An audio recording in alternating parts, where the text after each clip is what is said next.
Ok, bonjour à tous et bienvenue dans ce nouvel épisode de PKP Podcast. Nous sommes le mardi 19 août et je vous retrouve pour l'épisode numéro 5 de la série.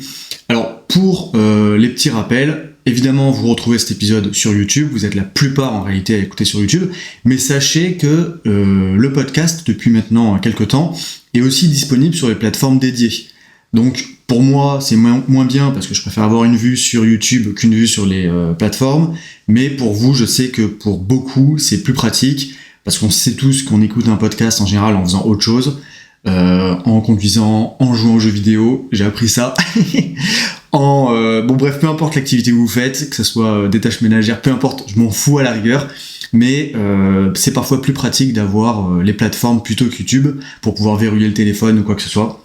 Donc si jamais vous le souhaitez, sachez que c'est possible et donc vous pouvez faire la transition et non pas la transition dont on nous parle de partout. Ok, ceci étant dit pour la base, on va partir sur l'épisode du jour. Je vous ai entendu, je vous ai compris, je vais essayer de moins boire. Je vais pas ne plus boire, mais je vais essayer de moins boire. Vous avez été beaucoup à me dire que c'était chiant. Donc je vais essayer de prendre ça en compte. En contrepartie, je fais un pas vers vous. En contrepartie, je vais parler de ma gourde dès le début. Dès le début du podcast. Alors pour ceux qui ont raté cet épisode, j'ai sorti une gourde. La gourde provocateur mais juste, c'est une phrase que vous avez bien aimée, c'est un peu parfois on pourrait dire l'adage de la chaîne, provocateur mais juste, et du coup j'ai sorti une gourde sur laquelle j'ai gravé ça au laser, c'est une gourde en inox. Bon, je vais vous parler de la gourde un petit peu plus tard, mais voilà, c'est un petit peu donnant, je fais un pas vers vous, vous faites un pas vers moi et je vous parle de mon truc. Justement sur la gourde, avant même de vous parler de la gourde en elle-même, merci à tous ceux, parce que j'imagine que vous m'écouterez, merci à tous ceux qui l'ont déjà commandé. Alors, je suis désolé, je pense qu'il y en a une partie d'entre vous non négligeable qui l'ont pas encore reçu. Simplement, avec le 15 août, ça a un peu foutu la merde dans les livraisons. Pas dans les expéditions, parce que aucune des gourdes n'a été expédiée à plus de 24 heures. C'est-à-dire, vous avez fait votre commande et 24 heures après, la gourde était partie. Mais le service de livraison, donc en l'occurrence pour la plupart c'était Mondial Relais, pour ne pas les citer, bon je sais pas, normalement c'est livraison en 72 heures, donc c'est censé arriver vite, mais je sais, parce que je l'ai suivi évidemment, que c'est pas le cas pour tous, donc ne vous inquiétez pas, ça va arriver, d'ailleurs au moment où vous écoutez ce podcast c'est certainement déjà arrivé, et voilà, quoi vous dire de plus. Évidemment Mondial Relais d'un côté, vous ne pouvez pas râler, ceux qui ont commandé, parce que la livraison Mondial Relais, je vous la donne, je vous en fais cadeau, elle est gratuite. Donc je ne veux pas vous entendre. Et pour vous en dire un peu plus sur la gourde, pour ceux qui n'ont pas du tout suivi le sujet, alors déjà vous pouvez la retrouver sur le site pourquoipapkp.fr ou en description de ce podcast ou dans ma bio Instagram, enfin bref, tous les endroits où je mets des liens habituellement, vous avez le lien maintenant sur cette gourde. Je crois même que sur YouTube, je peux l'ajouter comme produit affilié à la vidéo. Enfin bon, je sais pas exactement. En plus, je crois que ça bug, ça affiche pas le bon prix. Mais ce que je veux dire, c'est que normalement, c'est pas compliqué à retrouver. Et si jamais vous voulez taper comme un ancien le nom du site l'URL du site, c'est pourquoi pas pkp.fr, évidemment sans espace. Et vous retrouverez mon site internet que j'ai fait avec mes petits doigts, avec mon cœur et beaucoup d'amour, pour que vous puissiez avoir une navigation fluide et agréable. Bref, voilà, vous pouvez retrouver la gourde. Elle est, je vais pas vous saouler avec pendant 20 ans, elle est isotherme, parce que je voulais une gourde qui permette de garder son eau ou sa boisson fraîche en été, ou sa boisson chaude en hiver. Là, je vous apprends rien, mais c'est très pratique. La plupart des gourdes qu'on trouve sur le commerce ne le sont pas, et c'est chiant.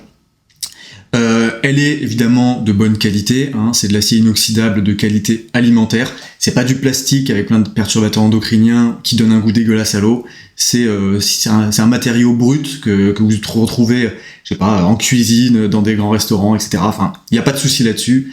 Elle est pratique, elle fait 500 ml, juste assez pour ne pas manquer d'eau, mais c'est pas non plus une gourde d'un litre 5, parce qu'on n'a pas envie de se balader avec 1,5 litre en fait. On n'a pas envie de se balader avec une gourde qui fait la taille d'un sac à dos. Non, on veut un truc relativement pratique, qu'on peut mettre sur un bureau, qu'on peut mettre dans une voiture, dans le porte-gobelet, qu'on peut mettre dans un sac à dos sans non plus... voilà. Donc si vous cherchez une gourde pour faire... pour tenir toute la journée, c'est pas la bonne, mais si vous cherchez une gourde que vous pouvez remplir plusieurs fois dans la journée, c'est parfait. Vous pouvez mettre... bon, je vais pas vous dire ce que vous pouvez mettre dedans, ça vous savez faire. Elle est durable, comme je vous l'ai dit, elle est en acier inoxydable, c'est-à-dire qu'elle est là pour durer, elle n'est pas là pour être achetée aujourd'hui, jetée dans 2 mois parce que le lave-vaisselle l'aura pourri, parce que la peinture se sera écaillée, parce que le plastique commencera avec la chaleur à donner du goût à l'eau, et en plus vous mettre plein de perturbateurs endocriniens de merde. Non, c'est une gourde qui vous respecte, c'est une gourde qui durera dans le temps. Sur le site, parce que j'ai fait un marketing agressif, j'ai mis cette gourde durera plus, enfin tu garderas cette gourde plus longtemps que ton ex ou un truc comme ça. Bref, je me suis fait plaisir sur le site internet, mais en restant quand même professionnel, parce que là le but c'est pas de faire, c'est pas une vidéo, quoi. On n'est pas là pour faire des blagues, même si de temps en temps je me suis permis d'en glisser quelques-unes. Vous me direz ce que vous en pensez. Évidemment, la gourde, comme je vous l'ai dit, elle est gravée, mais c'est de façon discrète, enfin les gravures sont pas ostentatoires, je suis pas là pour imposer, donc il y a mon logo évidemment, mais je suis pas là pour imposer mon truc, c'est de toute façon vous le verrez, j'ai fait plein de photos pour le site, donc vous pouvez tout voir. Allez, j'essaie de pas vous saouler plus que ça avec la gourde. Je remercie encore une fois tous ceux qui me soutiennent, parce qu'en achetant cette gourde finalement vous soutenez la chaîne, c'est ça que je voulais faire là. À l'origine, c'était vous permettre, vous donner une solution pour me soutenir la chaîne, soutenir mon travail, pour que je puisse rester indépendant. Enfin, je dis pas que je prévois de ne pas l'être, mais au moins, voilà, je peux avoir des rentrées financières tout en ayant pour vous une plus-value. C'est-à-dire que si vous me faites des dons gratuits, ce que je pourrais demander, gratuit, vous avez compris ce que je veux dire, sans avoir rien en retour, à part mon contenu, je pourrais demander, je pourrais forcer là-dessus, comme le font plein de créateurs. Je dis pas que c'est pas bien, mais je veux pas faire ça. Moi, ce que je veux, c'est que vous ayez une plus-value en ayant donné de l'argent pour me soutenir. Alors là, en plus, j'ai fait une promo de lancement sur la gourde, donc autant vous dire que finalement, bon, je vais pas dire que je gagne rien dessus, mais je gagne moins que lorsque cette promo s'arrêtera. Elle s'arrête fin août. Voilà. 1er septembre, il y aura plus cette promo. Donc, si vous voulez en profiter, c'est jusqu'à fin août. Et d'ailleurs, justement, pour ceux qui n'ont pas acheté ou qui pour l'instant ne veulent pas, vous connaissez la chaîne, mon objectif c'est aussi d'être, pas de faire du rétro-prédalage, mais du rétro-analyse, je sais plus comment on dit ça. Bref, de remettre en question ce qui est fait. Et donc, typiquement, si vous êtes allé sur le site internet ou si vous n'achetez pas la gourde, je suis curieux, vraiment, dites-le moi par le moyen que vous voulez, pourquoi vous n'avez pas acheté. Alors évidemment, si ce que vous me dites c'est le prix... ça va pas faire avancer grand chose, mais surtout que je vous offre la livraison, je vous fais une réduction, etc. Enfin, je suis pas en train de dire, ce que je veux dire par là, c'est que si vous me dites oui c'est trop cher, je vais pas te faire une gourde gratuite non plus, quoi. Mais ce que je veux dire par là, c'est que certains pourraient dire, j'en sais rien, j'ai pas acheté parce que je veux une gourde plus grande, j'ai pas acheté parce que j'ai déjà une gourde, bon, ok, pourquoi pas. Enfin bref. Voilà, les raisons qui font que vous n'ayez pas acheté, que vous n'avez pas acheté, m'intéressent parce que c'est grâce à ça que je pourrais améliorer le produit et tout autant que ceux qui ont acheté, qui me feront des retours. Parce que ça se trouve quelqu'un va acheter, va me dire oh elle est trop bien, sa prise en main est trop bien, mais justement j'en sais rien. Bon bref, pour moi elle est très bien la gourde, donc j'ai pas de retour particulier, mais peut-être que vous en aurez, et donc que vous ayez acheté ou non, dans les deux cas c'est productif, et donc je suis vraiment, alors c'est pas je suis curieux, c'est j'ai besoin quelque part de savoir. Et d'ailleurs pour ceux qui ont acheté, si vous voulez prendre des photos, alors je sais que certains veulent rester, on va dire, pas discrets, mais n'ont pas nécessairement envie d'être repartagés, mais si vous voulez faire des photos, me les envoyer, je pourrais les repartager sur les réseaux, par exemple sur Instagram, et je pourrais même peut-être certaines, si vous faites des belles photos, parce qu'après c'est toujours pareil, les gens, parfois ils envoient des photos, ils sont en mode « Ouah, c'est trop bien, la photo elle est dégueulasse », mais si vous m'envoyez des photos qui sont jolies, je pourrais même par exemple les mettre sur le site internet, faire une sorte de rubrique avec les photos des clients, etc. Bref, vous avez compris l'idée, donc voilà. Et d'ailleurs, je remercie vraiment, je suis désolé, j'insiste là-dessus, mais je remercie tous ceux qui ont acheté, parce que Là, on est entre nous, je peux parler. Je suis encore une petite chaîne, je suis un petit créateur. Alors, ok, on fait des stats de fou furieux, je dis on parce que je vous inclus dedans, hein, je fais pas mes stats tout seul. Quand je fais une vidéo qui fait 200 000 vues, c'est pas moi qui ai regardé la vidéo 200 000 fois. Et encore que pour faire le montage, ceux qui font du montage savent qu'on est un peu là-dedans. Mais bref, vous avez compris là où je veux en venir. Je suis un petit créateur, donc j'ai envie de vous parler comme un petit créateur, comme quelqu'un qui est également consommateur avant d'être créateur. Et du coup, j'ai envie de vous dévoiler les coulisses. Et ce que je veux dire par là, c'est, j'ai envie d'être authentique, voilà. Et quand avec, je pars de rien. Enfin, je veux dire, la gourde, elle est pas, je sais pas, quelqu'un qui est venu qui m'a dit bah tiens, si tu veux, je vends des gourdes, je mets ton logo et puis ciao. Non, c'est moi qui suis parti de zéro. C'est moi qui suis parti aussi de zéro pour le site internet, etc. Et quand je dis parti de zéro, mon métier c'était pas de créer des sites internet avant. Ce que je veux dire par là, c'est que j'ai appris à faire un site internet pour vous, pour pouvoir vous mettre à disposition cette gourde. Et du coup, voir que tout ça paye quelque part et qu'il y a des gens qui me font confiance, qui font confiance, je sais pas, ça fait bizarre quand même. Moi je me dis, c'est des gens que j'ai jamais vus. C'est des gens qui m'ont jamais vu, qui savent en réalité même pas comment je m'appelle, qui savent pas à quoi je ressemble, etc. Et ils m'ont fait confiance. Et franchement, c'est beau. Alors, je sais pourquoi. Justement, je travaille pour ça. Je travaille pour avoir votre confiance. J'essaye de pas vous trahir quelque part, même si je vous dois rien, vous me devez rien, mais vous avez compris ce que je veux dire.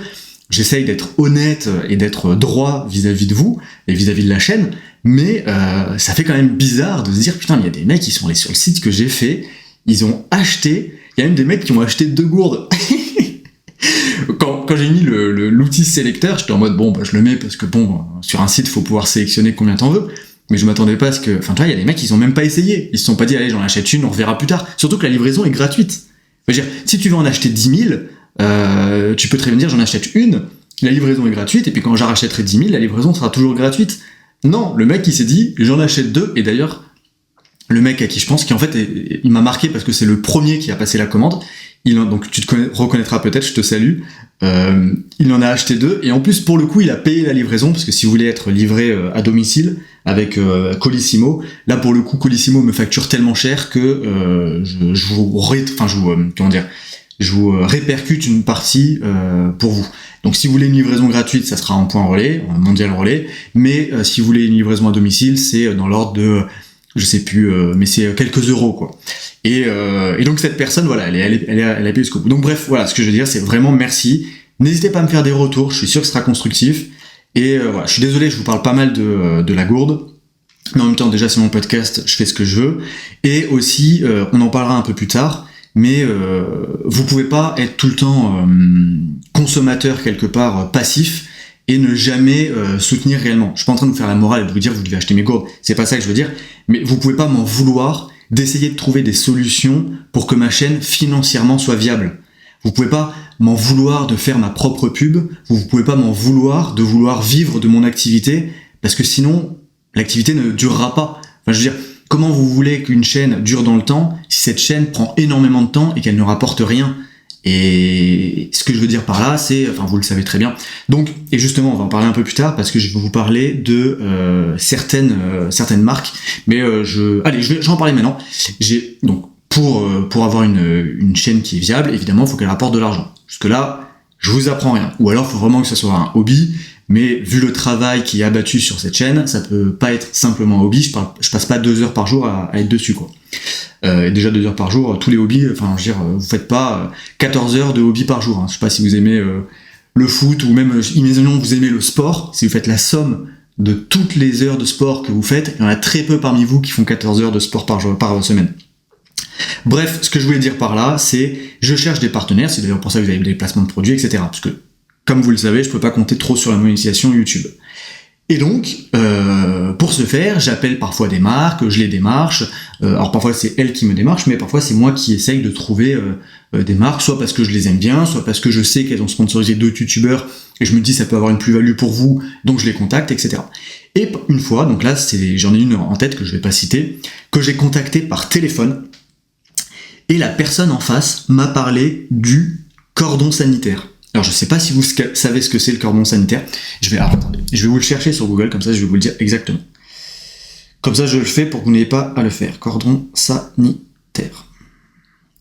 L'expression est employée par les commentateurs pour décrire des situations ou des partis rivaux. Non, c'est pas ça.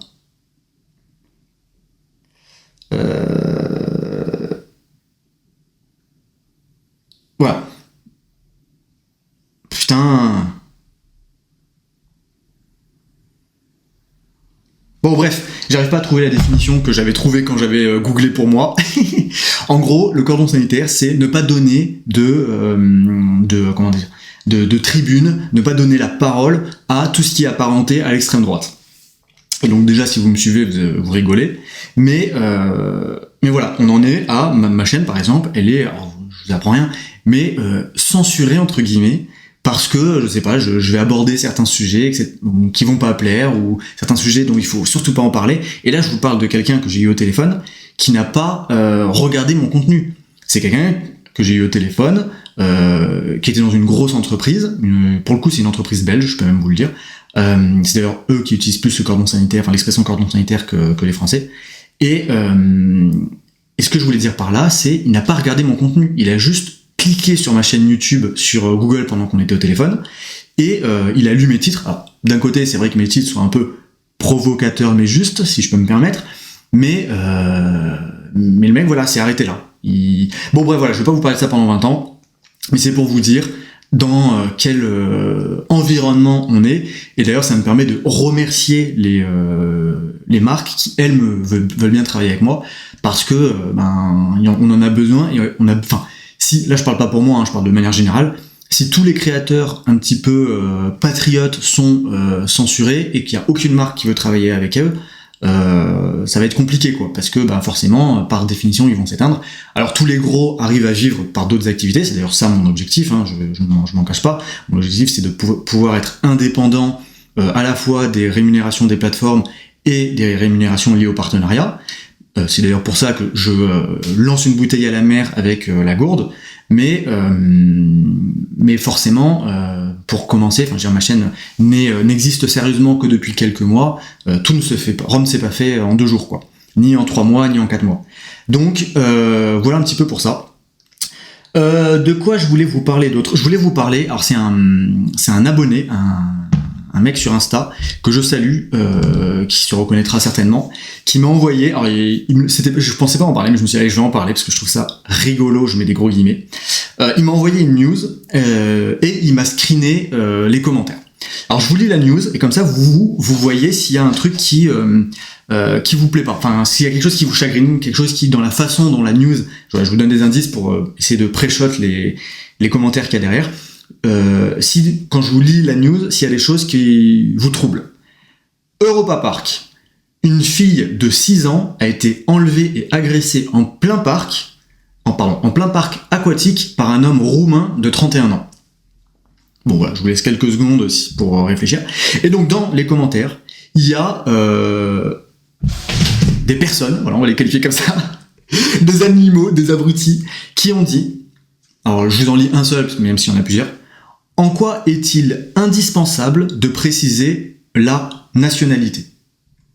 Alors, quelque part, on pourrait dire, oui, c'est vrai, le fait que ce soit un Roumain, alors je vais pas vous lire les autres, mais en gros, parce qu'il y en a qui ont fait des commentaires plus détaillés, ils disent, oui, le fait d'ajouter à la nationalité ne va faire qu'une chose, attiser la haine, etc. Enfin bref, c'est toujours exactement le même champ lexical, c'est toujours exactement les mêmes, tournures, parce que voilà, c'est des gens qui sont sclérosés, ils ont été matrixés, je vous en parlais dans la dernière vidéo, dans le dernier podcast, quand je vous faisais le parallèle avec le meilleur des mondes, c'est des gens qui ont été conditionnés. Donc maintenant, en fait, ils ont des radars, entre guillemets, qui, quand ils s'activent, hop, ça active un protocole, et là, oula, attention, le fait d'avoir dit roumain, voilà, on n'a plus le droit de dire que le mec est roumain, sinon on attise la haine.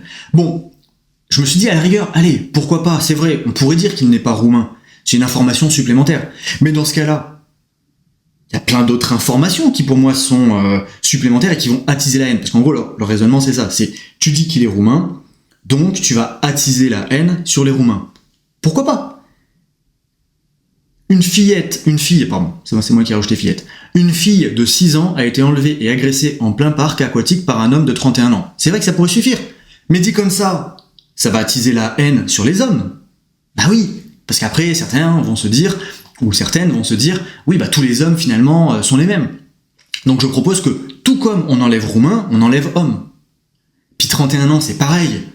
Enfin, je veux dire, ça va attiser, voilà, les trentenaires, on pourrait dire, oui, ils commencent à être frustrés, nanana. Donc, faut l'enlever aussi. Puis une fille, c'est quelque part victimiser le fait qu'une fille de 6 ans soit enlevée, agressée, c'est victimiser cette catégorie. Puis pareil, que ce soit dans un parc aquatique, ça veut dire quoi? Ça veut dire qu'après, il faut que les gens aient peur d'aller dans les parcs aquatiques? Non, faudrait surtout pas le dire, comme ça, au moins, les gens n'ont pas peur. Donc finalement, qu'est-ce qu'on fait? On enlève toute l'information. On enlève tout, parce qu'après, chaque mot va finalement avoir une conséquence. Faudrait surtout pas que les gens se disent « J'ai un enfant de 6 ans, faut que je fasse attention parce qu'il y a un Roumain chelou à côté. » Non! Il vaut mieux se dire « Europa Park, 2 points. » Puis tu mets une petite photo d'illustration avec des manèges de l'Europa Park. C'est parfait! Moi je propose qu'on fasse ça, et que l'information de demain ce soit ça. Comme ça, au moins, on n'attise pas la haine. Il y a vraiment un problème dans ce pays. C'est que les Français ont la haine des Roumains. Alors que les Roumains ne font rien de mal. Hein, qu'on s'entende. Rien. Et j'ai pas parlé des Arabes. Bon, vous avez compris là où je veux en venir? C'est que, ok, peut-être que ça attise la haine. Mais si ça attise la haine, c'est parce qu'en fait, les gens, ils ont lu machin a été agressé par un Roumain, ou peu importe, par un... Mais je vais mettre un Arabe. Arabe, ça nous fait plus plaisir. D'accord? On peut se le dire, ça, ou pas? Quand c'est un Arabe, ça fait plus plaisir que quand c'est un Roumain, parce que les Roumains, pour nous, ils font la manche au feu rouge. Bon, voilà, quand il y a agressé par un Arabe, ok, peut-être que ça attise la haine, comme ils disent sur les Arabes. Mais d'un autre côté, c'est peut-être parce que ça fait 50 fois qu'on lit la même news. Parce qu'en fait, tous les jours, c'est copier-coller. Enfin, je veux dire, et ça, c'est, à un moment, faut... Enfin, tu sais, c'est les premiers qui vont dire, oui, on est dans un régime totalitaire, on est dans un truc où on n'a plus de liberté, bref, etc., etc. Mais d'un autre côté, on parle de censure. Bon, bref, voilà, vous avez compris, là, je suis en train de radoter. On va passer au sujet suivant. Ok, désolé, on a été coupé, mais je suis de retour. Et pour vous, c'était instantané. Ce que je voulais dire, c'était qu'avant de passer à la réponse à vos questions, enfin comme d'habitude, je veux traiter un dernier sujet, mais très rapidement en surface, c'est chat control. Vous en avez peut-être entendu parler ou pas, et c'est peut-être là le problème, c'est que le 14 octobre prochain, l'UE, donc l'Union Européenne, qui ne vous veut que du bien, votera, donc au chat control, qui est en fait le fait de scanner tous les messages privés. Comme WhatsApp, enfin bref, tous vos messages privés, quoi. Avant qu'ils soient chiffrés, parce que typiquement, quand vous allez sur WhatsApp, ils vous disent vos messages sont chiffrés et tout. Oui, d'accord, mais s'ils sont chiffrés après que tout le monde les ait scannés, à la rigueur, on s'en fout. Donc voilà, c'était pas pour vous parler de ça pendant 20 ans, c'était juste pour vous mentionner le sujet, que vous pourrez aller creuser si vous avez envie. L'Union Européenne, qui ne vous veut que du bien, va mettre en place potentiellement quelque chose aussi énorme que ça. Je veux dire, là, c'est parce que potentiellement, ce serait du coup la fin des conversations privées, en tout cas numériques. Quand je dis privé, c'est-à-dire simplement, vous parlez à une personne, et il n'y a que cette personne qui est au courant de ce que vous lui avez dit. Alors, on pourrait dire oui, mais c'est déjà le cas, c'est espionné, etc. C'est pas nécessairement faux. Mais il y a une différence entre la capacité à certains services secrets d'écouter des personnes et la capacité légale, quelque part, automatisée, organisée d'un groupe de population par ses dirigeants, si je puis dire. Parce que, en fait, ce qu'il faut savoir aussi, c'est que écouter ou lire les conversations de plein de monde, c'est quelque part très compliqué. Parce qu'au-delà d'écouter les conversations, etc., il faut savoir analyser. C'est-à-dire que typiquement, si vous avez un serveur où il y a toutes les conversations qui sont enregistrées, vous avez de l'information, mais si vous ne savez pas la traiter, finalement, elle ne vous sert à rien. Et là, et donc ça demande énormément de puissance de calcul, notamment. Et là, on commence à y arriver. Enfin, on arrive dans une époque, je ne vais pas vous refaire le discours sur l'IA, mais on arrive à avoir des outils qui sont extrêmement performants pour analyser des très grandes quantités de données. D'ailleurs, c'est pour ça que des postes comme ingénieur, big data ou ce genre de choses sont des postes très recherchés. C'est parce que on a de plus en plus de données et maintenant il faut réussir à les aligner en gros pour pouvoir en tirer quelque chose. Et du coup, maintenant qu'en gros on a les outils qui permettent de le faire, il suffit que on va dire la légalité s'aligne pour pouvoir surveiller, contrôler, etc. tout le monde. Et en fait, ce qu'il y a, c'est que ce qu'il faut savoir, à partir du moment où on a accès aux conversations des gens, on sait exactement ce qu'ils pensent, et à partir du moment où on sait exactement ce qu'ils pensent, on peut les contrôler, les manipuler extrêmement facilement. Enfin, je veux dire, là déjà ce que je dis n'est pas nouveau, vous savez très bien. Et du coup voilà, je veux pas parler de ce sujet pendant trop longtemps, mais voilà, faut juste prendre conscience. Von der Leyen, qui est pas élu par vous, pas élu, enfin dont on vous parle quasiment jamais. Et là, vous avez des photos où elle serre la main de Macron, mais il y en a des dizaines, alors que quelque part, je vais pas dire c'est personne, mais vous avez compris où je veux en venir, quoi. C'est quelqu'un qui a une influence gigantesque, alors qu'on vous en parle, bon déjà on vous en parle jamais en mal, en plus de ça on vous en parle relativement rarement, et en plus de ça c'est, pour les pro-démocratie, c'est pas du tout quelqu'un que vous avez élu, c'est pas du tout quelqu'un où on s'est dit, allez, elle m'a présenté un programme, j'adhère à son programme, donc je vote pour elle, donc à la fin c'est moi qui ai décidé qu'elle soit là, ou j'ai eu un impact, ou même si c'est pas moi, bah, la majorité, non, elle est là, on fait avec, c'est tout. Il n'y a pas de choix, tu vois, il n'y a pas d'option. C'est option A, super, ok, et tu peux me proposer l'option B, s'il te plaît? Ah non, il n'y a pas d'option B, c'est elle, et puis toi tu fais avec. Et enfin, c'est elle et tout ce qui s'ensuit, hein, parce que on va dire elle, c'est que la figure c'est que la tête de proue, mais vous avez compris là où je veux en venir. Et donc voilà, si vous voulez vous intéresser sur ce sujet, vous pouvez creuser. Moi-même, je creuserai peut-être aussi dans une vidéo ou dans un podcast, parce que là c'est vraiment très très sommaire. Mais voilà, au moins j'ai mentionné ce truc-là parce qu'il y a une date qui est sortie pour le vote. Hein. Je mets des guillemets sur vote parce que c'est pas vous qui allez voter, et c'est des gens qui votent qui n'ont pas du tout. Les intérêts de ces personnes-là ne sont pas alignés. Décidément, je ressors beaucoup le mot aligné. Ne sont pas alignés avec les vôtres. Voilà. Mais c'est un petit peu la maladie actuelle. Mais bon, on y reviendra. Allez, je vais répondre à vos questions. Donc je commence avec la première qui m'a été posée par Pinap04. Que penses-tu de la loi d'aplomb? Alors, allez, je m'autorise. Ça fait combien de temps là qu'on a commencé? 26 minutes. J'ai le droit de me prendre une petite gorgée ou pas?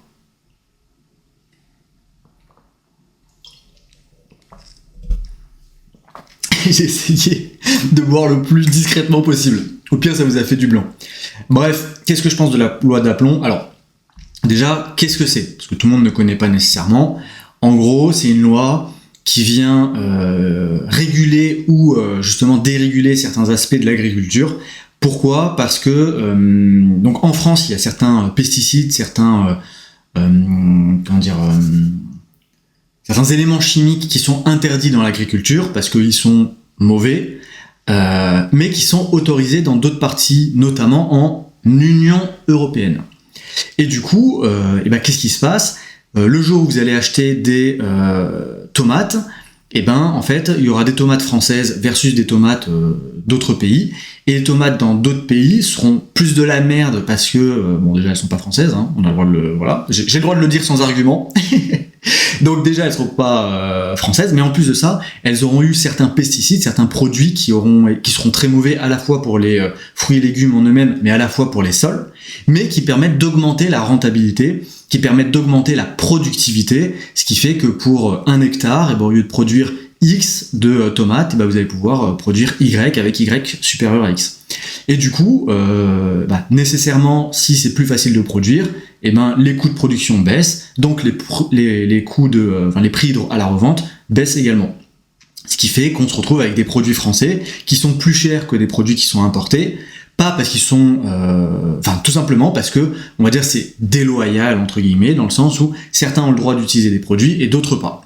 Donc là, on pourrait se dire, c'est super, eux, ils ont le droit d'utiliser des armes que nos agriculteurs n'ont pas le droit d'utiliser, donc on vient changer les lois pour autoriser nos agriculteurs à utiliser les mêmes armes qu'eux.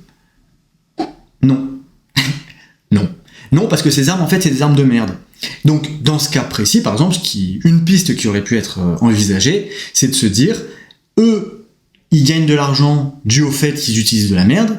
Qu'est-ce qu'on va faire? On va ajouter, par exemple, des taxes sur leurs produits, ce qui fait que le français moyen, lorsqu'il arrivera dans les rayons, ou chez son primeur, vous avez compris, le produit français restera moins cher, même si l'autre a été moins cher à produire. Et quand bien même, du coup, le consommateur va aller acheter quelque chose d'autre, et ben il paiera une bonne partie de taxes supplémentaires pour compenser la différence de prix. Bon, bref, vous avez compris. Et du coup, ça aurait pu, par exemple, être une piste. Mais non. Parce qu'encore une fois, hein, on parle d'écologie quand c'est pour vous taxer, on parle d'écologie quand c'est pour vous dire votre voiture n'a pas le droit d'aller dans le centre-ville, on parle d'écologie quand on vous casse les couilles avec la clim, mais par contre, là, on vous parle plus d'écologie. Là, le fait de mettre des engrais de merde, de mettre des produits de merde dans les sols, ce n'est plus un problème écologique. Et non, à la place, on vous parle d'argent et de rentabilité. Donc voilà un petit peu ce que je pense du sujet. Aussi petit, alors c'est Léon, hein, Barge Léon, que vous pouvez suivre, à chaque fois je parle de lui, mais il en a parlé dans son dernier podcast. D'ailleurs, si vous savez pas qui suivre en podcast, moi je sais qu'il y avait des périodes où j'écoutais beaucoup de podcasts dans les trajets, quand je faisais mes pas, quand je faisais mon sport, etc. Et du coup, j'étais parfois en manque je savais pas quel podcast écouter. Et ben, si jamais c'est votre cas, allez faire un tour sur le compte de Léon, qui d'ailleurs va bientôt mettre ses podcasts sur YouTube. Il les mettra en vidéo, et donc ça vous permettra d'y avoir accès encore plus facilement. Donc c'est Barge Léon. Et donc ce que je veux dire, c'est qu'il a parlé de ce sujet, et il l'a très bien fait d'ailleurs. Donc pour ceux qui l'ont écouté, on est en phase. Et c'est lui justement qui rappelait que Macron, lorsqu'il avait fait sa campagne présidentielle, une de ses promesses, c'était à 1 million de signatures sur une pétition, et ben il envisageait de faire un référendum. Et bien sûr, cette loi, donc la loi pour les pesticides, il y a eu une pétition donc contre cette loi avec 2 millions de signatures. Donc on va dire 2 fois plus que ce que Macron avait, que le seuil annoncé par Macron. Et pourtant le référendum, on n'en a pas entendu parler. Ils vont rediscuter, comme dit Léon, du sujet. Donc rediscuter, ça veut dire ne rien faire, mais être payé avec un créneau où ils sont censés en parler. Et à la fin, il y aura ce qui a été prévu dès le début, c'est-à-dire la loi telle quelle, ou avec 3 alinéas changés, histoire de pouvoir dire on a appliqué des modifications, quoi. Mais le fond du sujet restera le même. Et du coup, c'est un petit peu... cette loi, quelque part, illustre plein de choses. Ça illustre que l'écologie, on vous en parle quand on a envie de vous en parler. Ça illustre que la démocratie, on vous en parle quand on a envie de vous en parler.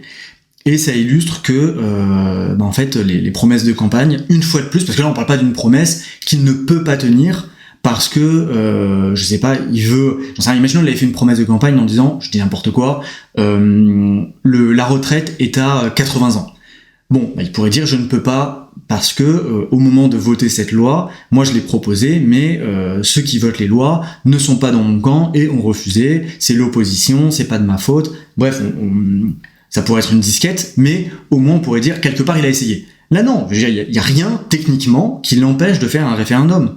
Surtout, on va dire, aujourd'hui, avec tous les outils qu'on a. Parce que je veux dire, pour être à la pointe de la technologie, pour fliquer vos conversations, là il y a du monde.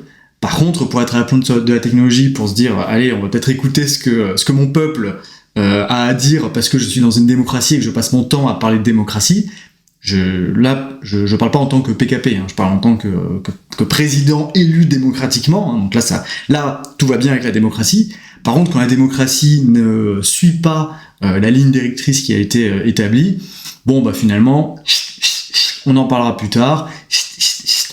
Tiens, t'as vu, je vais t'enlever des jours fériés, ou bref, peu importe, quel que soit le fait divers, on va parler d'autre chose, et puis une fois que ça sera oublié, de toute façon les gens ils sont pris dans le quotidien, donc hop, dans le baba. Donc voilà un petit peu ce que j'avais à dire sur ce sujet. Je vais passer à la question suivante. La question suivante qui m'a été posée par Maxime EN13, EC13, NC13. Putain, mais pourquoi je suis un fils de pute à pas savoir lire vos pseudos? Maxime NC13. Que reproches-tu au Rassemblement National et pour quelle partie donneras-tu ta voix en 2026 et 2027? Si ça n'est pas trop indiscret, bien sûr. Alors, si c'est indiscret, mais en même temps c'est un petit peu l'objet du podcast, donc c'est normal. Alors, déjà, je réponds par la question qui est plus personnelle, c'est-à-dire à qui je donnerais ma voix, je donnerai pas ma voix, je ne compte pas voter. Pour plein de raisons que j'ai déjà évoquées, qu'on pourra re-évoquer si vous voulez, pour des raisons que je viens d'évoquer quelque part il y a 3 minutes quand je vous ai dit que la démocratie finalement c'était quand ça les arrangeait bien, quand c'était pour leur donner du crédit, quand c'était pour justifier et légitimer certaines choses, mais que lorsque c'était pas finalement, la démocratie c'est vraiment, bon bref. Allez, j'ai déjà fait des vidéos et tout sur le sujet, j'ai pas envie de radoter, et en plus c'est un sujet qui est vachement parlé sur internet, vous connaissez mon avis là-dessus. Je sais que dans mon audience, par exemple, il y en a beaucoup qui voient, beaucoup en fait, j'en sais rien. Mais je sais qu'il y en a beaucoup sur internet qui sont dans le côté, on va dire, patriotes, qui aiment leur pays, qui sont pas des lavettes à dire il faut pas mettre de drapeau français, ou bon, vous avez compris, qui sont pas des gauchistes mentaux. Et dans cette partie de la population, il y en a beaucoup qui mettent beaucoup d'espoir dans le RN, dans le Rassemblement National. Bon, alors déjà, là je parle pas en tant que je parle pas pour moi, hein, là je parle de manière générale. Pour ces personnes, il y en a aussi une proportion non négligeable qui votent pour le RN pour plein de raisons, mais une de ces raisons, c'est qu'ils ont plein de cul des Arabes. Je voulais faire le même, mais je vais pas le répéter parce que je vais pas le refaire parce que je vais pas faire la bonne voix. Mais voilà, ils en ont plein le cul des Arabes parce que ils ont lu des faits divers comme quoi il y avait des Arabes qui avaient agressé des fillettes ou des Roumains qui avaient agressé des fillettes, et du coup ils se disent peut-être qu'ils sont enlèvent les Roumains et les Arabes, il y aura moins de fillettes agressées. Ils disent pas qu'il y en aura plus, ils disent juste au moins elles seront agressées peut-être que par la population restante, et donc ça fera toujours ça de moins quelque part. Bref, donc ça c'est on va dire leur credo, et ils se disent je veux plus d'Arabes, je veux moins d'Arabes. Pour qui je vote? Je vote pour ce que les médias appellent l'extrême droite, donc le RN. Mais pour ces personnes, je dois vous dire quelque chose, le RN n'est pas anti-arabe. Le RN est arabo-compatible, il est musulman compatible, il est musulman friendly, il est halal de ce point de vue-là, le RN. Il n'y a pas de souci, hein. Toutes ces personnes qui votent pour le RN en se disant grâce au RN il y aura moins d'Arabes, faut que vous arrivez, faut vous regarder en face, quoi. Faut regarder le RN en face, regarder les déclarations qui ont été faites. Le RN n'est pas du tout anti-arabe. Et donc là, j'étais pas en train de dire il faut ou il faut pas plus d'arabes, ou il faut pas moins d'arabes. C'est pas le sujet. Ce que je veux dire, c'est je veux pas tout mélanger. Là, je veux pas parler de donner des arguments dans un sens ou dans l'autre. Je veux juste appuyer sur l'argument, sur la dimension que le RN n'est pas du tout anti-arabe. Voilà. Bon, ça c'est la première chose que je voulais dire. Ensuite, donc même si je ne voterai pas aux prochaines élections, parfois justement, comme il y en a beaucoup qui voient le RN comme une solution, il y a une part de moi qui me dit en réalité ce serait bien que le RN soit élu. Pourquoi ? Parce que si le RN n'est pas élu, donc je crois que c'est en 2027 les prochaines élections présidentielles, si le RN n'est pas élu, alors toutes ces personnes-là ne seront pas satisfaits quelque part, n'auront pas réponse à leurs questions, et donc se diront on repousse notre raisonnement, on repousse notre attente aux élections suivantes, c'est-à-dire à 2032. Et donc en fait, quelque part, on perd 5 ans de plus. Donc je me dis, quelque part, il faudrait qu'il soit élu, et s'il est élu, on a grosso modo 2 possibilités. Soit le RN fait des bonnes choses, et dans ce cas-là, tant mieux, je serais heureux d'être le premier à m'être trompé, je serais le premier heureux de m'être trompé, même si j'en doute. Soit, autre cas de figure, le RN fait de la merde, ça c'est ce que moi je crois, et à ce moment-là, il y a une part de moi qui me dit on pourrait passer à autre chose. C'est-à-dire, les gens vouaient leur espoir dans le RN fait de la merde, donc ils vont pas se faire niquer 2 fois, ils ont compris la supercherie. Mais sauf que ça, c'est peut-être donner trop de crédit au fait que les gens aient une mémoire, les gens oublient. Typiquement, il y a des gens aujourd'hui qui se disent le RN va être la solution, c'est des gens qui ont 50 ans, et qui, à chaque fois, se sont dit machin va être la solution. C'est des gens, par exemple, parce que le RN, forcément... c'est pas ça ma phrase, je recommence ma phrase.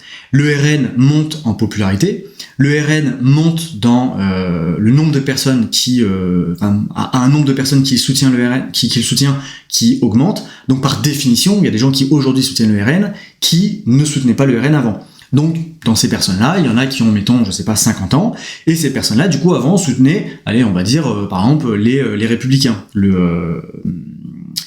je sais même plus comment ça s'appelait avant. On s'en fout. Et du coup, c'est des gens qui n'apprennent pas de leurs erreurs. C'est des gens qui ont voté, par exemple, pour Sarkozy, en disant il va régler nos problèmes, qui finalement n'étaient pas satisfaits de Sarkozy, et qui du coup se disent bon je passe au cran d'après.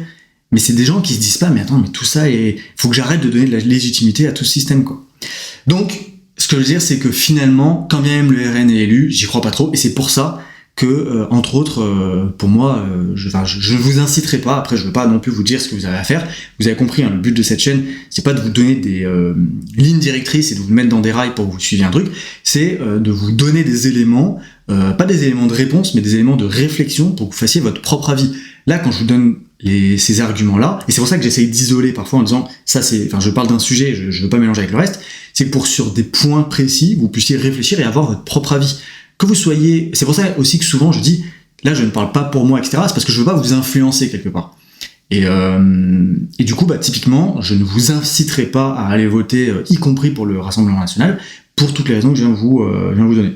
Après, il y a aussi une part de moi, mais ça c'est le côté très, je sais pas quoi, qui me dit, si le RN est élu, on va avoir dans la rue énormément de gauchistes, on va avoir, et ça pourrait ouvrir le champ des possibilités,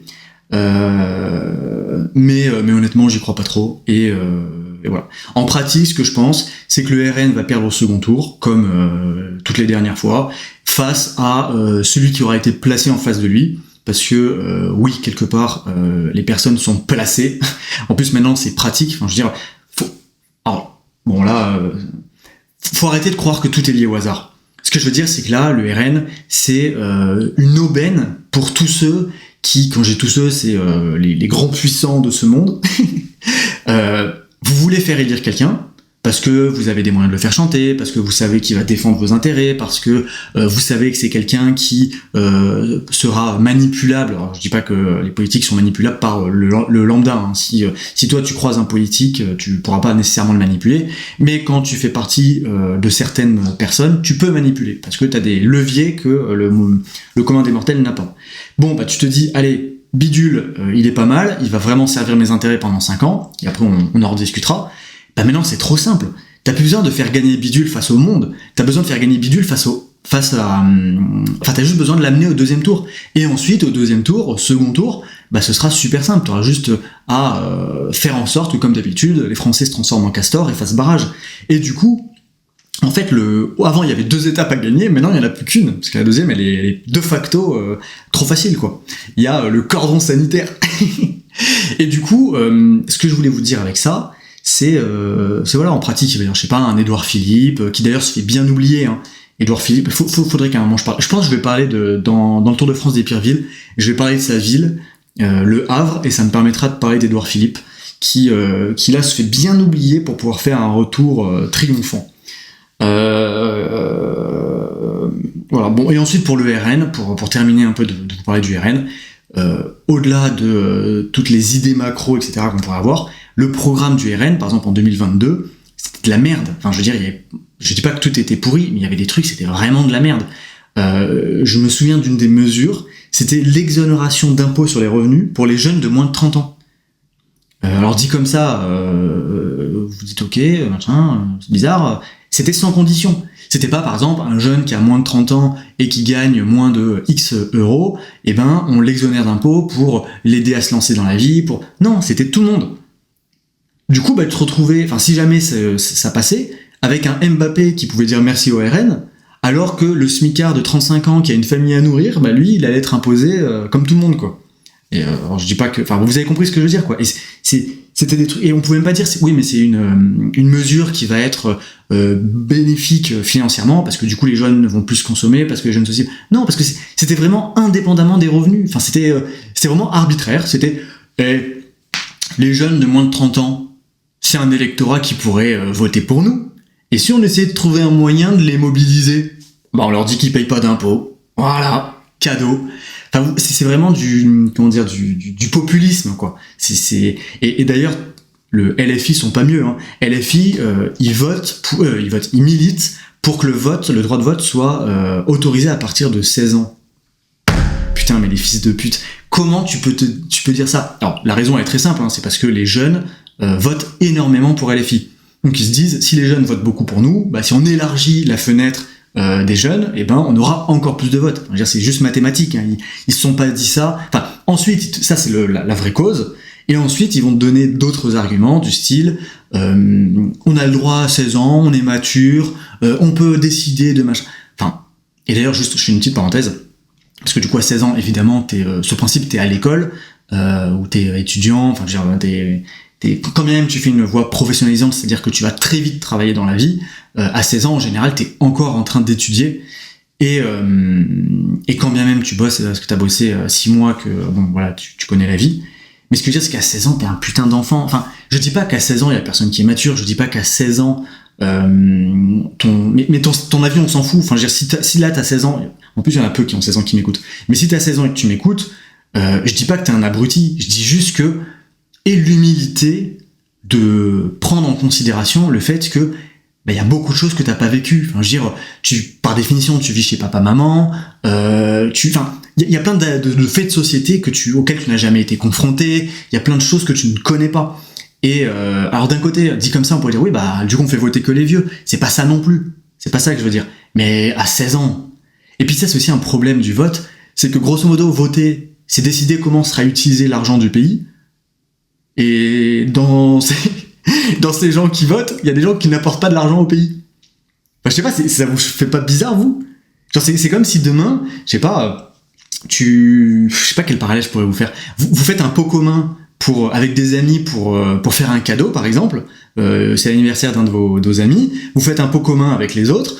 Et puis il y a des gens qui vous disent, faut lui acheter tel cadeau, et qui vous laissent pas le choix, mais c'est des gens qui n'ont pas participé au pot. Et qui sont limite même pas dans le groupe d'amis. Tu leur dis, va te faire enculer. Mais là, c'est ça le vote. C'est que t'as des gens qui votent pour d'autres personnalités politiques, et qui à la fin, ces personnalités politiques vont vous dire, maintenant, ton argent, t'as le droit de l'utiliser de telle façon, ton argent, je vais te la taxer de telle façon, etc. Alors que eux, ceux qui ont voté, une partie ne sont même pas concernés. Enfin, je sais pas, ça vous paraît pas bizarre? Enfin, je sais pas, j'ai l'impression que je dois développer, parce que les gens sont tous en mode, ouais, la démocratie. Mais je sais pas, c'est logique, non? Enfin bon. Et donc ça, voilà, c'est un petit peu ce que je voulais. J'ai digressé. Mais voilà, donc j'ai répondu, je pense, à ta question sur ce que je reproche, grossièrement au Rassemblement National.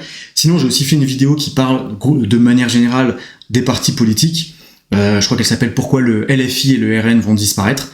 Et ça traite notamment des problèmes du Front National, du Rassemblement National. Donc tu pourras aller voir cette vidéo, ou ceux qui sont intéressés par le sujet pourront aller voir cette vidéo. Jolan MC. Salut PKP. Pardon. Que penses-tu de la satire aujourd'hui, qu'elle soit religieuse, sociale, etc. En consommes-tu personnellement? As-tu des médias à conseiller sur le sujet? Et surtout, que penses-tu du fait qu'elle soit de plus en plus punie, comme en Turquie récemment, et de moins en moins soutenue par l'opinion publique et les politiques, particulièrement en France? Merci. Allez, je m'autorise, je bois à nouveau.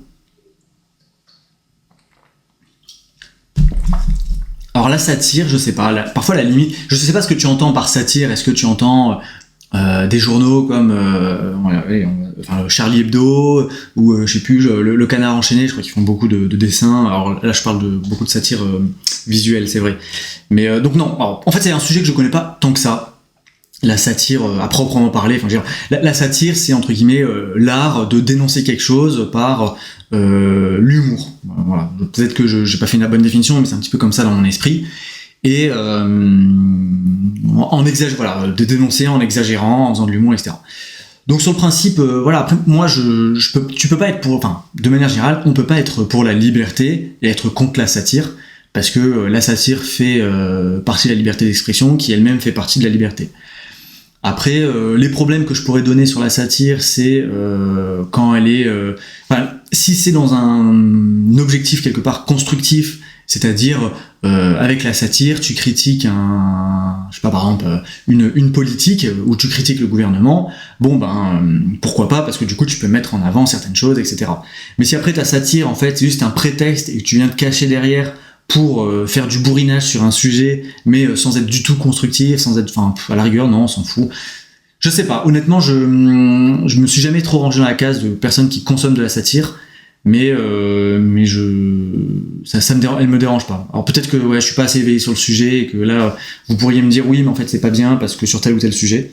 Mais là j'avoue que j'ai pas d'exemple plus que ça. Je vais passer à la question suivante. Ethan T-E-R-T. Salut, j'espère que tu vas bien et que les gens qui regardent ce podcast vont bien. Donc ça c'est pour vous, cadeau. Ma question est la suivante. Que penses-tu des religions ? Pourquoi est-ce qu'elles sont problématiques ? Ou tu penses comme moi que c'est le cancer du monde ? Alors ta question elle est marrante parce que tu vas crescendo. Que penses-tu des religions ? Bon bah c'est neutre, on peut pas, en lisant ça, on n'est pas du tout influencé. Pourquoi est-ce qu'elles sont problématiques ? Bon bah du coup ça devient mauvais. Ou penses-tu comme moi que c'est le cancer du monde ? Là ça devient le pire truc qu'il y a sur la Terre.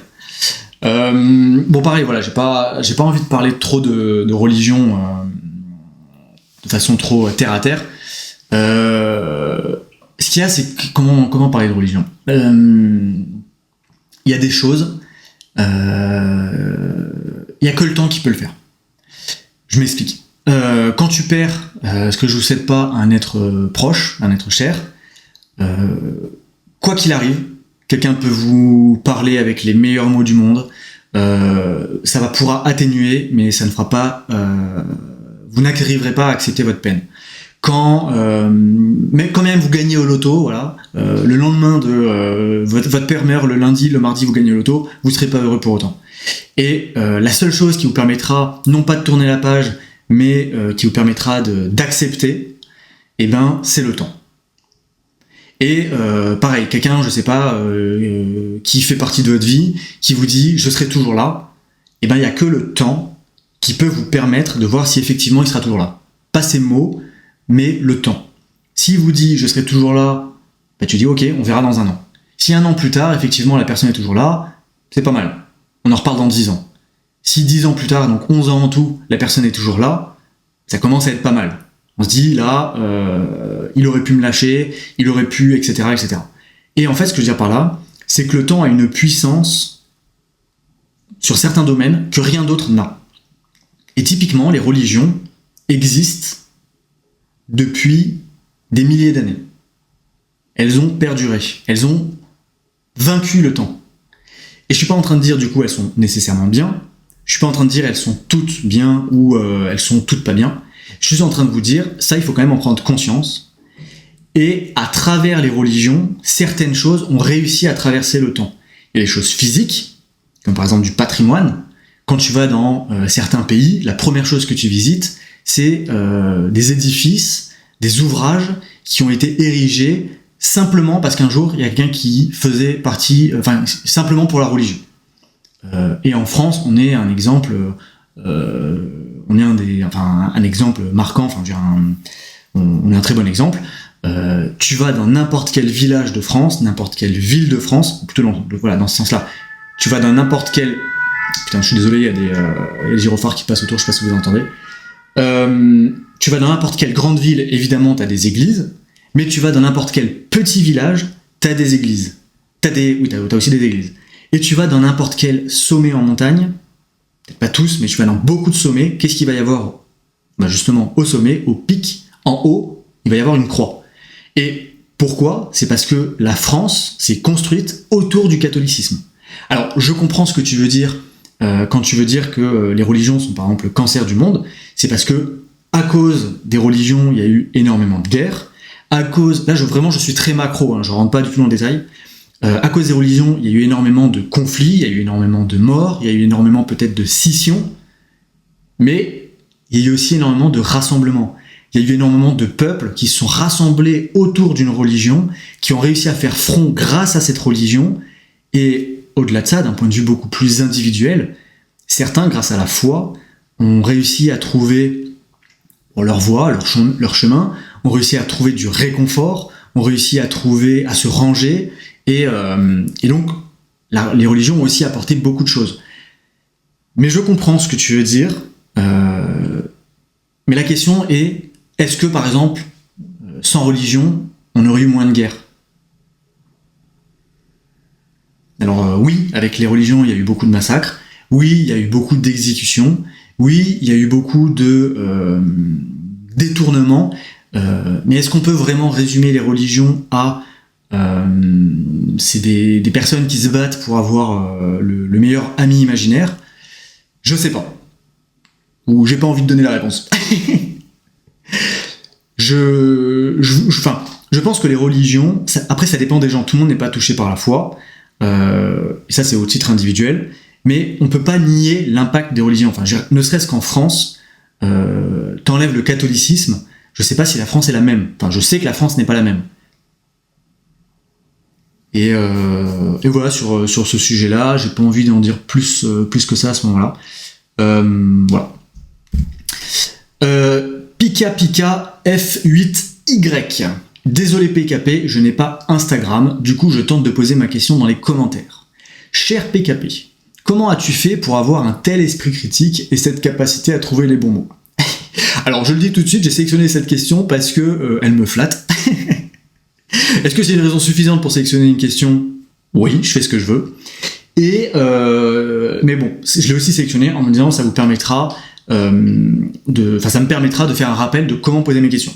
Donc les questions, vous les posez sur Instagram, soit en commentaire d'un post dédié. Je fais en général quelques jours avant de poster mon podcast un post.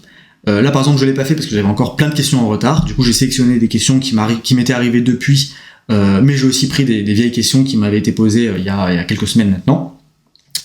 Et l'autre solution, c'est de m'envoyer les questions toujours sur Instagram par message privé. D'ailleurs, la dernière fois, j'ai dit DM.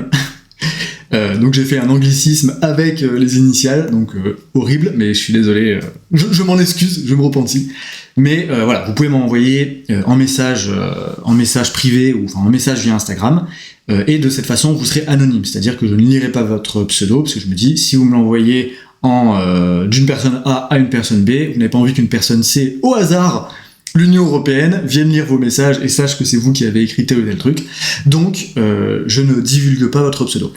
Après, ça peut m'arriver, là typiquement, j'ai lu les commentaires YouTube, j'ai vu cette question, ça peut m'arriver de vous sélectionner, mais j'ai envie de dire, déjà ceux sur Instagram ne sont pas sûrs de passer, pas parce que je les sélectionne pas, mais parce que j'ai pas le temps de traiter toutes les questions, parce que pour le coup sur Instagram, je sélectionne tout le monde, je ne fais pas de tri.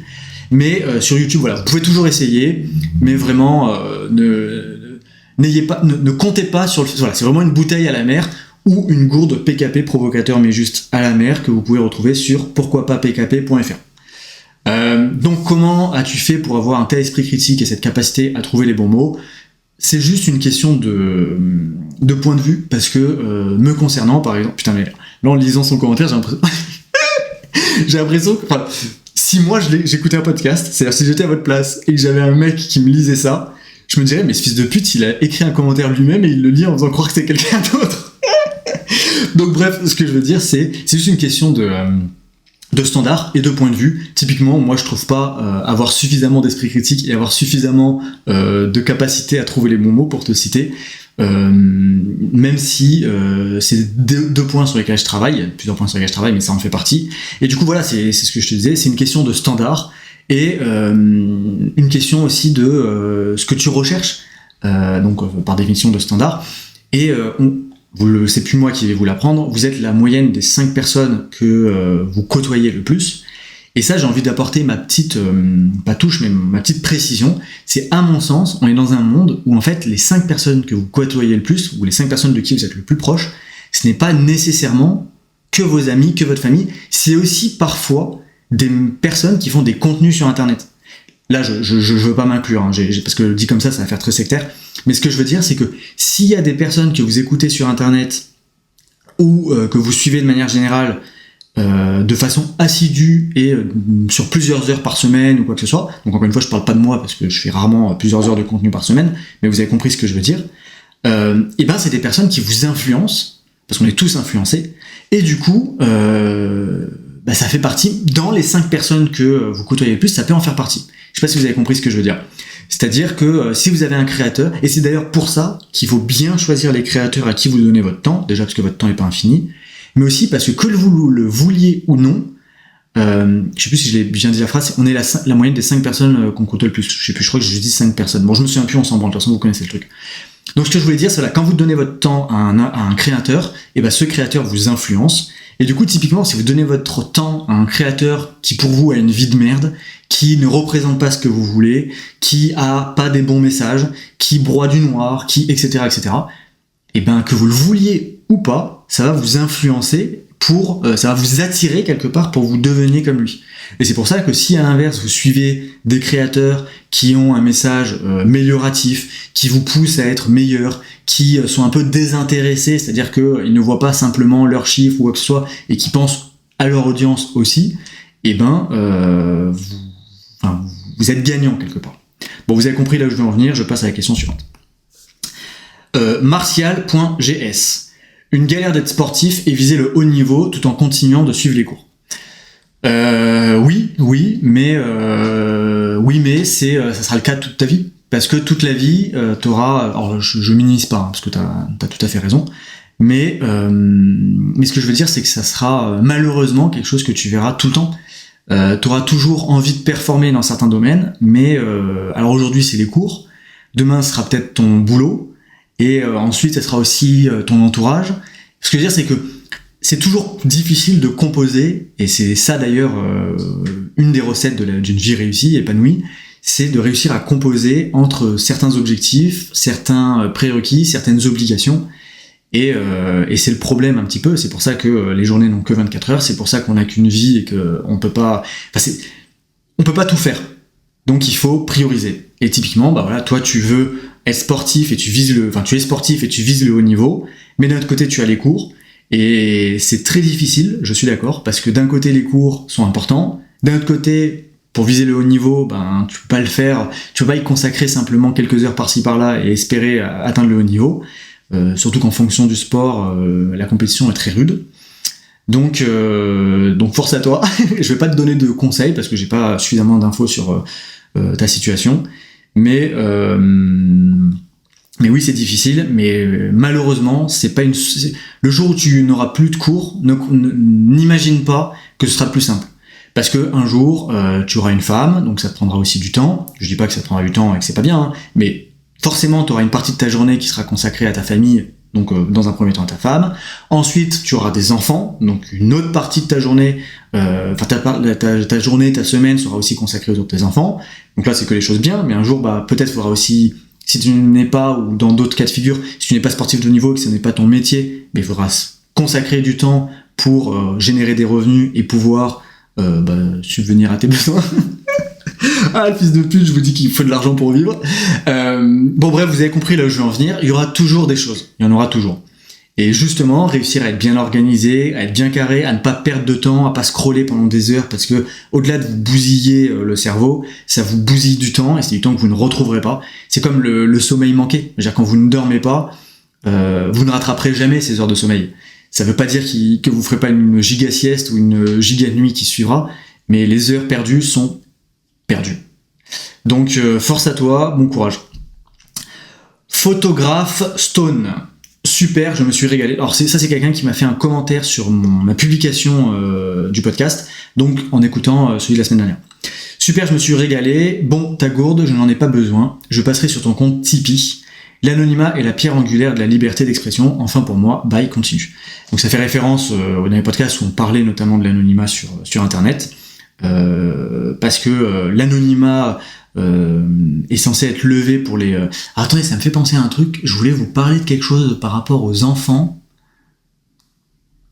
Putain, je sais plus. Attendez, je vais mettre pause et je vais me retrouver ce que je voulais vous dire. Et je vous reprends juste après. Ça y est, ça m'est revenu. Je voulais vous parler donc des enfants.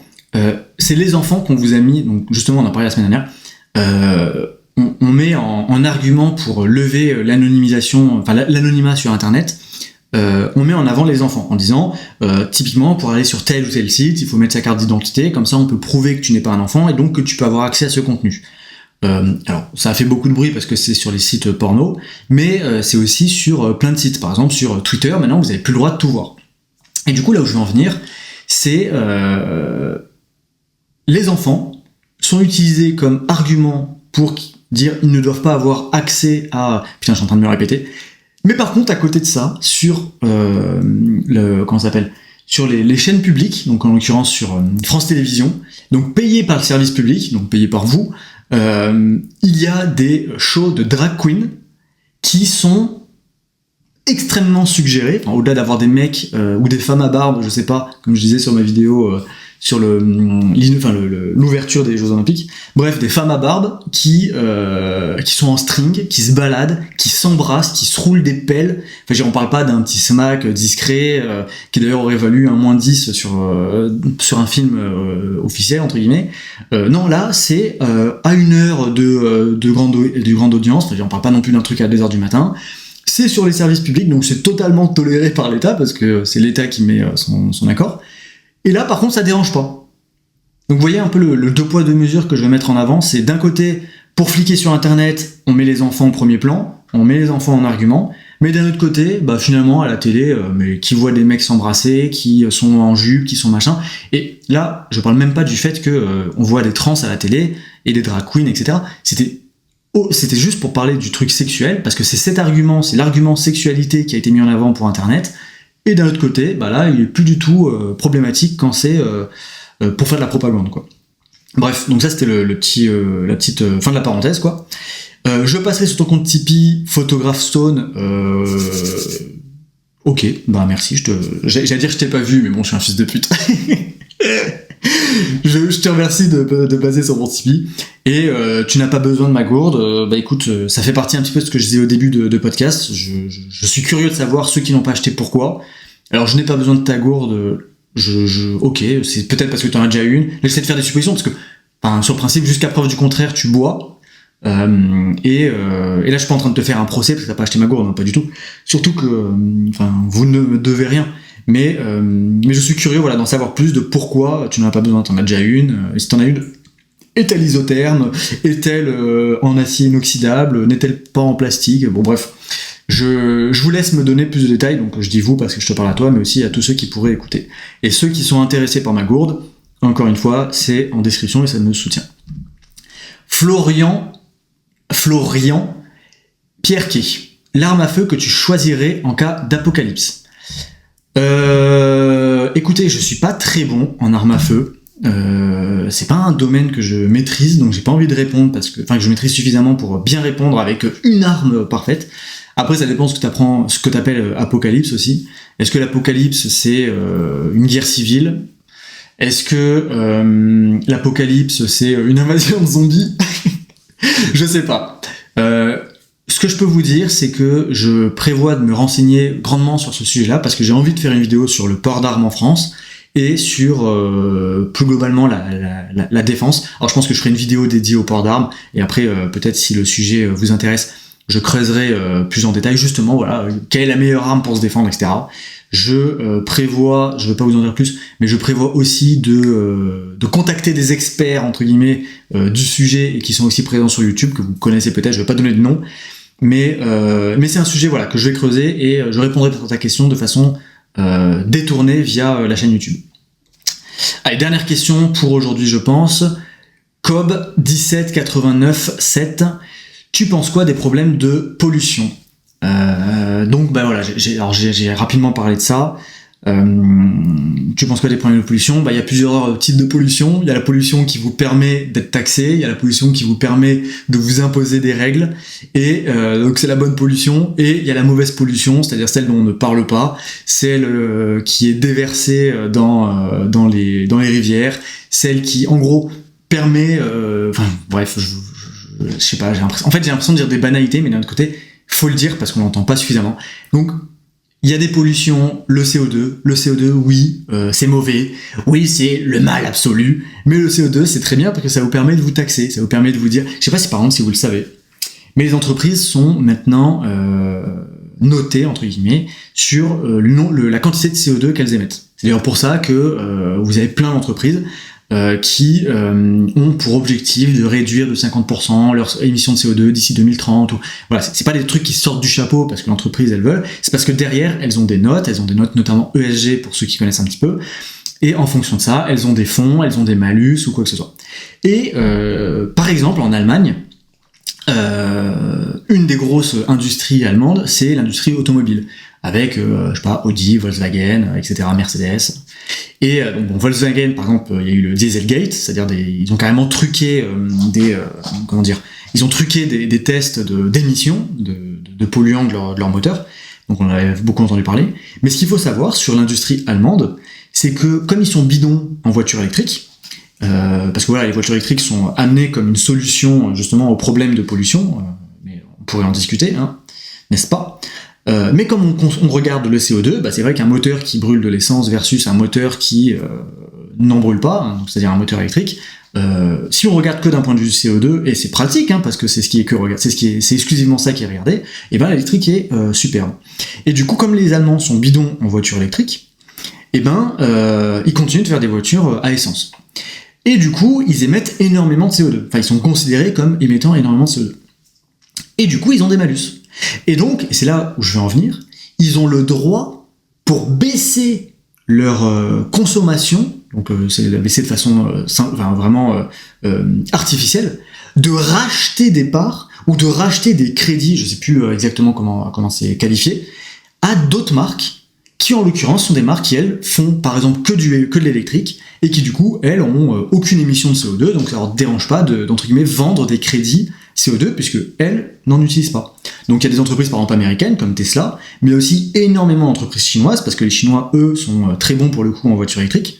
Et du coup vous avez des entreprises, des industries qui font en fait des transferts de richesses mais de façon totalement gratuite. Enfin je veux dire, il n'y a rien en retour, c'est juste pour pouvoir écrire sur un papier qu'elles n'ont pas consommé tant de CO2 parce qu'elles ont racheté des crédits à d'autres marques, qui sont en fait des entreprises allemandes qui donnent gratuitement, sans avoir rien en retour, de l'argent à des entreprises chinoises par exemple, pour ne pas avoir des trop mauvais scores, etc. Et ça c'est des trucs dont on ne parle pas, dont on n'entend pas parler, mais c'est ce qu'on appelle des transferts de richesse. Il y a eu un gros transfert de savoir à une époque, où au moment de la délocalisation, toutes les entreprises ont transféré leur savoir dans d'autres parties du monde, notamment en Chine, pour rester sur ce pays. Donc c'est-à-dire que vous avez une entreprise qui fabriquait, mettons, en France, et cette entreprise elle s'est dit je vais aller travailler en Chine parce que la main-d'œuvre est moins chère, je délocalise, mais du coup tout ce que mes Français savaient faire, je vais aller l'apprendre aux Chinois. Et du coup, tout le savoir-faire qui a mis des dizaines d'années, des décennies parfois, à être acquis, et là il a été transféré gratuitement comme ça. Alors je dis pas que tout le savoir-faire français a été transféré, mais il faut aussi arrêter de se leurrer et de croire que simplement parce que telle personne est français, il est plus capable qu'un Chinois sur certains points. Les Chinois c'est des bourreaux de travail. Alors je dis pas que les Chinois ils ont un super pays, etc. C'est pas du tout ça que je veux dire. Mais à un moment faut arrêter de croire que le savoir-faire à la française prime sur tout. Quand t'as des millions de Chinois qui sont prêts à bosser beaucoup plus dur que des Français à un prix beaucoup moins important, si tu les formes comme il faut, à la fin ils font des produits qui sont très bons. Et du coup on a fait un transfert de savoir-faire, on a fait un transfert de technologie, parce qu'avec le savoir-faire il y a eu toutes les technologies qui accompagnaient, et maintenant on est en train tranquillement de faire un transfert de richesse, et donc d'appauvrir. Et c'est pour ça que je vous dis, l'Union Européenne et toute cette clique ne vous veulent pas que du bien. C'est des choses que vous ne voyez pas, c'est des choses qu'on ne voit pas, c'est des choses qui sont transparentes. En plus, c'est des choses qui sont tellement loin, qui sont tellement à des années-lumière, puis quelque part c'est compliqué. Enfin, je veux dire, là moi j'essaie de le vulgariser, mais c'est des choses qui sont compliquées. Quand on a passé la journée à bosser, on n'a pas envie de se prendre la tête avec ça. Du coup, et quand je dis on, en fait, le on c'est tout le monde. On n'en parle pas, mais c'est, je vais pas dire capital, enfin si c'est capital quelque part, et je suis pas en train de vous dire vous devez vous renseigner là-dessus parce que je sais très bien comment est fait le quotidien et que on a autre chose à faire que se prendre la tête avec ça, mais voilà, je veux quand même un petit peu vous en parler pour que vous soyez au fait quelque part. Bon écoutez, on arrive à la fin de ce podcast, je vous remercie de l'avoir écouté, je remercie tous ceux qui passeront sur le site internet sans forcément acheter, mais qui passeront sur le site pourquoipapkp.fr et qui me feront un retour. Je remercie en dernier lieu tous ceux qui ont soutenu financièrement la chaîne en achetant les gourdes, ou Tipeee. Mais voilà, si vous achetez les gourdes, sachez que j'ai fait les choses sérieusement, vous allez avoir quelque chose en retour, et vous allez avoir un objet utile que vous allez pouvoir utiliser, qui va pouvoir vous suivre. Je suis pas en train de vous faire du dropshipping, je suis pas en train de vous arnaquer avec tel ou tel produit, je suis en train de vous vendre un vrai produit que vous allez pouvoir garder, et dont, qui me soutient. Écoutez, on arrive à la fin, je vous dis à la prochaine, et d'ici là, pourquoi pas, jingle! J'ai menti pendant des années.